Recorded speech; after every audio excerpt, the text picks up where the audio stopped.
जय सिया राम। तो कल तक हमने अपने प्यारे कथा रसिक श्री सीताराम जी को श्रवण कराया कि किस तरह मीराबाई जी का इकलौते सहारे उनके दादाजी अब नहीं रहे उनके साथ, जो उन्हें हर समस्या से बचाते थे, भक्ति मार्ग में आगे बढ़ने की ओर प्रेरित करते थे, खूब सत्संग प्रदान किया करते थे, खूब कीर्तन करते थे उनके साथ। लेकिन अब वे नहीं रहे। अब कौन है जो मीराबाई जी को समझेगा, उनकी बात समझेगा, उनको भक्ति मार्ग पर ले जाएगा। मीराबाई जी बहुत दुखी, अपने गिरधर लाल के भरोसे उनकी खूब सेवा करती, उनके साथ ही समय बिताती। अब अभी तक तो दादाजी के कहे अनुसार कोई मीराबाई जी के विवाह की बात नहीं करता था, क्योंकि दादाजी ने साफ मना कर दिया था कि ठाकुर जी हैं इनके, ठाकुर जी ही संभालेंगे, वो ही चलाएंगे इनका जीवन। आप लोग परेशान न हो, कोई मेरी बीरा से उनकी विवाह की बात नहीं करेगा। लेकिन अब दादाजी नहीं रहे। अब मीराबाई जी की माँ को उनकी चिंता कि इनका विवाह कैसे होगा। उन्होंने इनके पिता से बोला कि आपको कोई चिंता नहीं अपनी पुत्री की, इसे लड़कियों वाले कन्याओं वाले तो कोई गुण आते ही नहीं हैं, केवल अपने ठाकुर जी के साथ पूरा समय बिताती रहती है। इसे युद्ध करना सिखाया जाता है, इसे संगीत सिखाया गया, योग सिखाया गया। भला ससुराल में इन सब का क्या काम। ससुराल में तो गृहस्थी चलानी है, तो वो सब गुण तो आने चाहिए ना। इसके विवाह तो होना चाहिए, इतनी बड़ी हो गई है अब ये। अब पुराने जमाने में तो 10 साल में विवाह हो जाता था, लेकिन मीराबाई जी बड़ी हो चुकी थी, 14 वर्ष की हो गई थी। तो माँ को चिंता कि इसका विवाह नहीं हुआ और कोई जिक्र भी नहीं है, कोई बात ही नहीं करता। पिता से बोला तो पिताजी ने कहा कि आप बात कीजिए मीराबाई से, आप समझाए उन्हें, ये सब हम क्या समझाए गृहस्थी के बारे में। तो माँ ने बोला कि क्या करूं मैं, जब मैं जाऊं कभी मीराबाई पोशाक सिल रही होती है, कभी उनकी दासियां बोलती है मीराबाई जी तो जप कर रही हैं, कभी पद गायन कर रही है, कभी ठाकुर जी की सेवा में है। उनके पास तो समय ही नहीं है, पूरे समय मंदिर में रहती हैं अपने ठाकुर जी के पास।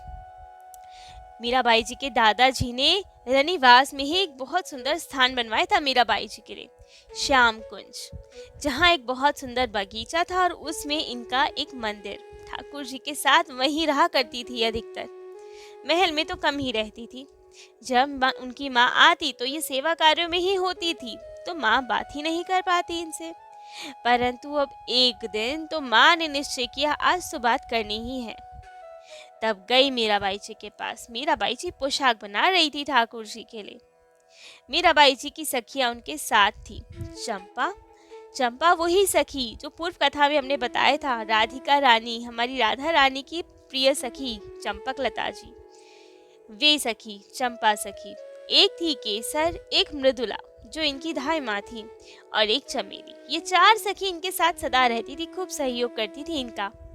तो अब वे चारों सखियां तो थी, लेकिन माँ ने आज तो मीराबाई से बात करनी ही थी। उन्हें कहा गया कि तुम पूरे समय यही करती रहती हो, तुम ससुराल जाओगी, पराए घर जाओगी तो क्या करोगी वहाँ, वहाँ ये सब काम नहीं आएगा। कोई तुमसे वहाँ संगीत नहीं सुनेगा, ना योग सीखेगा, तुम्हें गृहस्थी भी तो आनी चाहिए ना। बार बार अम्मा यही सब बातें करे, विवाह की, पराए घर की। तब तो मीराबाई जी ने कहा आप बार बार ऐसा क्यों कहती हैं, क्या किसी बींद के 2 बींद हो सकते हैं। हमारा विवाह हो चुका है गिरधर लाल से, तो दोबारा विवाह की बात क्यों छेड़ी जाती है। शतरानी एक ही विवाह करती हैं, बार बार विवाह थोड़ी करेंगी, आपको पाप लगेगा बार बार ऐसे कहेंगी तो। तब तो माँ ने कहा ये क्या बात है, तुम्हारा विवाह कब हुआ। तब मीराबाई जी ने याद दिलवाया कि आपने ही हमसे कहा था जब हम 5 वर्ष के थे कि गिरधर लाल ही तुम्हारे बींद है, और वही सत्य है। अब हमारे जीवन का एकमात्र सत्य यही है, हम किसी और को वर नहीं सकते, हमारे बीन तो यही है गिरधर लाल।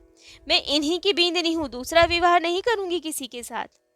माँ को अब बहुत खराब लगा। उन्होंने समझाया कि वे तो हमने ऐसे ही बोल दिया था, बालक जिद करता है तो माता पिता उसको बहकाने के लिए कुछ तो बोलते हैं ना, तुम उसको सत्य मत मानो। क्या ये पीतल की मूर्ति किसी का बींद हो सकती है। तब तो मीराबाई जी ने कहा नहीं नहीं माँ, मेरे ठाकुर जी को पीतल की मूर्ति ना कहें। लेकिन माँ भी जोश में, माँ ने कहा कि पूजा तो हम सब करते हैं, परंतु ऐसी नादानी कोई नहीं करता। ये पीतल की मूर्ति ही है, आपका बींद नहीं है।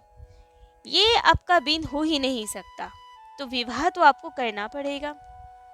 लेकिन मेरा बाई जी ना माने कि ये ही मेरे बींद हैं, यही मेरे पति हैं, इनको छोड़कर किसी और को नहीं वर सकती अब मैं। माँ ने कहा, अच्छा बताओ, कब तुम्हारे हल्दी लगी, कब मेहंदी लगी, कब तुम्हारी भावरी पड़ी, कब विदाई की हमने, कब कन्यादान किया, इन सब के बिना विवाह कैसे हो गया तुम्हारा इनके साथ। तब मीरा बाई जी भाव आंखों में प्रेम आंसू भर आए और कहा, माँ, यदि यही सब विवाह होता है, इसी को विवाह कहते हैं, तो कोई बात नहीं। ना दूल्हा कहीं गया, ना दुल्हन कहीं गई। अब पिताजी को बुलाइए, अभी विवाह करवाइए, मेहंदी लगाइए, मेरे गठ जोड़ कीजिए मेरा गिरधर लाल के साथ, कन्यादान कीजिए, और यदि विवाह में विदाई भी जरूरी होती है ना, तो विदाई भी कर दीजिए। मैं और मेरे गिरधर लाल चले जाएंगे कहीं पे, यहाँ नहीं रहेंगे। यदि आपको विदाई करनी है, विवाह चाहिए, तो ऐसा ही कीजिए, लेकिन मेरा विवाह हो चुका है मेरे गिरधर लाल से, और किसी के साथ विवाह नहीं कर सकती। एक शतरानी हूँ मैं, ऐसे कैसे कर लूँ किसी के साथ विवाह अपने पति के होते हुए, ये तो संभव नहीं है। माँ ने बहुत कोशिश की समझाने की, लेकिन मीरा बाई जी ना समझी। उनके लिए तो यही परम सत्य कि मेरा विवाह हो चुका है इनके साथ। तब तो माँ पूरी कोशिश करके सब तर्क वितर्क दे के हार गई और वहां से चली आई। उधर मीरा बाई अत्यंत दुखी, इधर उनकी माँ बहुत दुखी। आई अपनी जेठानी के पास, गिरजा देवी के पास, प्रणाम किया चरणों में और कहा कि महारानी जी, आज आपकी सहायता की आवश्यकता है। अभी तक हमारे घर के बड़े बाप जी थे, मीरा बाई जी के दादाजी, इनके ससुर जी, उनके सामने हम कब कुछ ही नहीं बोल पाए। वे जो चाहते थे वे ही सब हुआ। मीरा बाई जी का खूब लाड प्यार किया उन्होंने, सब जो चाहते थे वे सिखाया। लेकिन मीरा बाई जी हमारी कोई बात नहीं मानती। हमें नहीं समझ में आ रहा कि हम उसे कैसे समझाएं। वे हमारी कोई बात नहीं मानती, सब हंसी करती हैं, कहती हैं कि इनको एक ही तो कन्या, उसको भी नहीं संभाल पाती। लेकिन हम क्या करें, हमारी पुत्री ही विलक्षण है। तो आप सब घर में अब सबसे बड़ी है, जेठानी है, हमारी सास के बराबर ही है। आप मार्गदर्शन कीजिए, मैं कैसे संभालूं मीरा बाई जी को। क्या हुआ है हम कुछ नहीं जानते, हमारे पास रहती ही नहीं जो हम ध्यान रखें उनका। पूरे समय अपने ठाकुर जी के पास श्याम कुंज में ही रहती है, भोजन करती है नहीं करती कुछ नहीं पता, हमेशा रोती रहती है, उनके साथ रहती है, उन्हीं की सेवा में रहती है। तो क्या किया जाए। तब तो गिरजा देवी ने कहा कि क्या पता मीरा बाई जी को कोई रोग हो, अब वैद्य को दिखाएं। जरूरी तो नहीं सारे रोग शारीरिक रोग ही हो जो दिखाई दे जाए, कई बार मानसिक रोग भी होते हैं। क्या पता मीरा बाई जी को ऐसा ही कोई मानसिक रोग हो, उन्माद सा हो, जिसके कारण वे अपने आप को असमर्थ असहाय महसूस करती हो और रोती हो। तो आप वैद्य को लेके जाएं, वो बहुत ही अच्छे वैद्य, बहुत दवाइयां हैं उन पे। आप उन्हें लेके जाए और उपचार कराए मीरा बाई जी का। पूरा परिवार आपके साथ है, आप अकेली नहीं है। तब तो उनकी माँ, मीरा बाई जी की माँ, भागी भागी राजवैद्य के पास गई और उन्हें सब स्थिति समझाई और कहा, यदि कृपा करे तो चले हमारे साथ श्याम कुंज। मीरा बाई जी को देखे उन्हें क्या हुआ है, हम कोई नहीं समझ पा रहे हैं उन्हें क्या हुआ है, आप ही नब्ज देख के समझिए उसे क्या हुआ है। तब तो राजवैद्य आए, मीरा बाई जी का हाथ पकड़ के नब्ज देखी। मीरा बाई जी ने खूब कहा कि हमें कुछ नहीं हुआ है, हम स्वस्थ हैं। राजवैद्य को भी कुछ नहीं समझ में आया कि हुआ क्या है, क्योंकि अब तो ये प्रेम दशा थी, मीरा बाई जी की भक्ति की उच्च स्थिति थी, जिसके कारण विरह के कारण वे रोती थी। कोई बीमारी थोड़ी थी, ना कोई मानसिक रोग था, केवल भावावेश था, प्रेम का आवेग था, जिसके कारण ये स्थिति थी। तो अब राजवैद्य को कुछ नहीं समझ में आया, वे आ गए वापस। मीरा बाई जी भी कहती कि माँ, राजवैद्य कुछ नहीं कर सकते हैं। मीरा बाई जी की माँ को समझना है, वे फिर मीरा बाई जी को समझाएं कि तुम क्या करती हो, पूरे समाज में मुझे तुम्हारे कारण सुनना पड़ता है, तुम हमेशा इस पीतल की मूर्ति के साथ, इनके साथ ही लगी रहती हो, ये नहीं है तुम्हारे वर। लेकिन मीरा बाई जी ना समझे, उनके लिए तो वे ही उनके पति हैं, कैसे उनको पीतल की मूर्ति सुन ले, उनके लिए तो वो साक्षात है। वे तो उनसे बात करते हैं, बाकियों के लिए तो वो मूर्ति है, लेकिन मीराबाई जी के लिए तो प्रत्यक्ष ही है। लेकिन माँ ना समझे मीराबाई जी को, और ना मीराबाई जी अपनी माँ की बात समझ पाए। तब तो माँ पुनः आई गिरजा देवी जी के पास और बताया उन्हें सब कि राजवैद्य को तो कोई रोग नहीं दिख रहा मीराबाई जी में, लेकिन अब मैं क्या करूं, कैसे समझाऊं, ये तो समझने को तैयार नहीं है। उस पत्थर की मूर्ति, पीतल की मूर्ति गिरधर लाल को ही अपना पति कहती है। कैसे मनाऊं, कैसे बताऊं कि वे मूर्ति है, पति नहीं है। वे तो समझने को तैयार नहीं है। तब तो मीराबाई जी की ताई जी अर्थात गिरजा देवी जी ने उनकी माँ को बताया, कहा कि क्यों ना मीराबाई जी का रिश्ता कर दिया जाए। जब रिश्ते में बंध जाएंगे, विवाह हो जाएगा जबरदस्ती, तो सब ये सब छूट जाएगा, ठाकुर सेवा छूट जाएगी, स्वतः ही पति के प्रेम में पड़ जाएंगी, जिम्मेदारियों के बोझ में दब जाएंगी, सब उन्माद छूट जाएगा। लेकिन रिश्ता तो ढूंढो।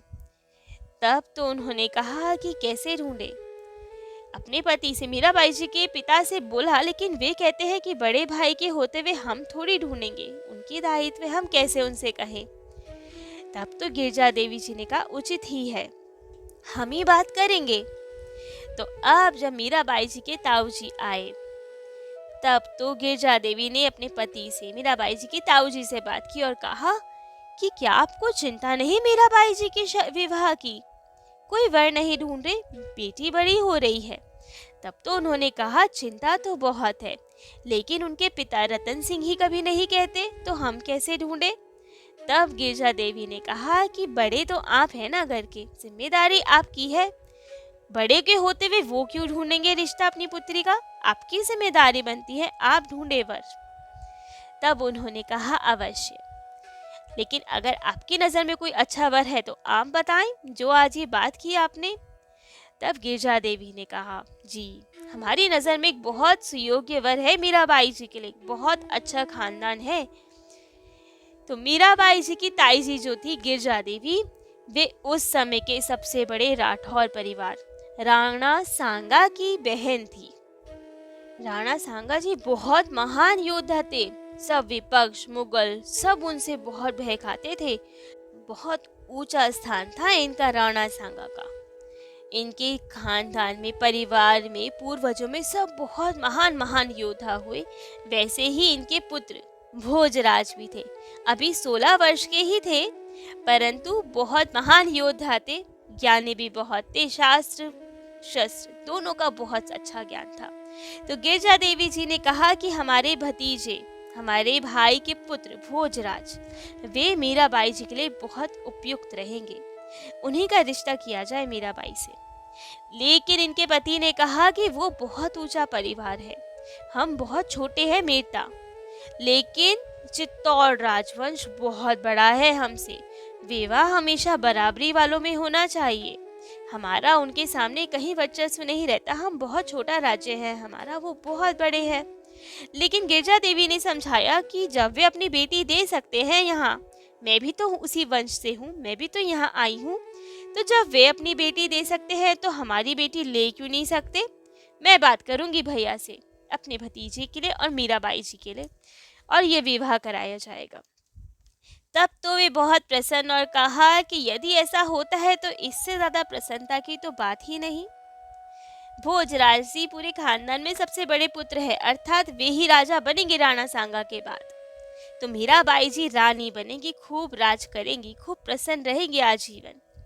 तो ये रिश्ता यदि हो तो बहुत प्रसन्नता की बात है। तो वहां से स्वीकृति तो मिल गई। तब गिरजा देवी जी आई मीराबाई की माँ के पास और उन्हें ये सब बताया कि हमारे मन में विचार है कि चित्तौड़ में इनका विवाह किया जाए हमारे भतीजे भोजराज के साथ, और मीराबाई जी तो रानी बने क्योंकि सबसे बड़े पुत्र हैं भोजराज, और बहुत ही समझदार है, महान योद्धा है, शास्त्र और शस्त्र की महान ज्ञाता है, 16 वर्ष के ही हैं, लेकिन राणा सांगा हमारे भैया अभी से उन्हें युद्ध में भेजने लगे हैं और न्याय भी उन्हीं से करवाते हैं, तो बहुत योग्य है वे। ये सब सुनकर तो मीराबाई जी की माँ भी बहुत प्रसन्न कि यदि ये संबंध हो जाए तो आनंद ही हो जाए, हमारी मीराबाई जी तो राज करेंगी, खूब प्रसन्न रहेंगी। लेकिन अब क्या होता है, क्या ये रिश्ता हो पाता है? मीराबाई जी हाँ करती है या जबरदस्ती विवाह कराया जाता है? क्या क्या लीलाएं होती है? ठाकुर जी यूं ही विवाह होने देंगे मीराबाई जी का या नहीं? ये सब हम अपने कथा रसिक श्री सीताराम जी को कल श्रवण कराएंगे। आज के लिए इतना ही। जय जय श्री सीताराम।